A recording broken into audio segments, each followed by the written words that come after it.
ခုနလာပိုင်းမှာကံအကောင်းဆုံးနေ့နံ3ခုဟုတ်ပြီ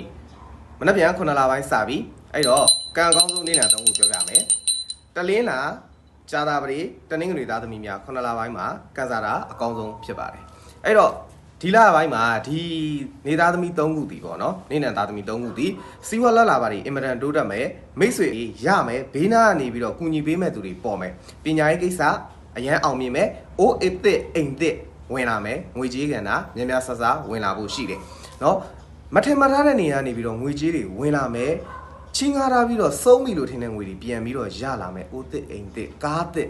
မြေသစ်ခြံသစ်တွေရဖို့အတွက်ကိုအခွင့်အလမ်းအများကြီးရှိတယ်အဲ့တော့တလင်းလာသားသမီးဂျာတာပရိသားသမီးတလင်းငွေသားသမီးများဆရာရဲ့ဗီဒီယိုအောက်မှာ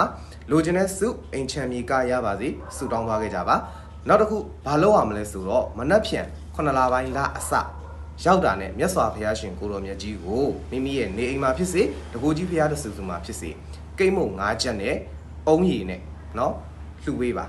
အုံးရည်နဲ့ကိတ်မုံ9ချက်လှူပေးပါကန်စာတာတွေအင်မတန်ကောင်းမွန်လာမယ်ငွေကြေးတွေအများကြီးရလာမယ်စီးပွားရေးမိတ်ဆွေအစ်စ်တွေမိတ်ဆွေမှန်တွေမိတ်ဆွေအစ်စ်တွေအများကြီးရရှိလာမယ်အဲ့တော့တလင်းလာသားသမီးများဂျာတာပရိသားသမီးများတလင်းနေသားသမီးများဆရာဗီဒီယိုတွေ့ပြီဆိုရင် share သွားပေးပါကျေးဇူးတင်ပါတယ်ဆရာနိုင်လင်းထုံးပါ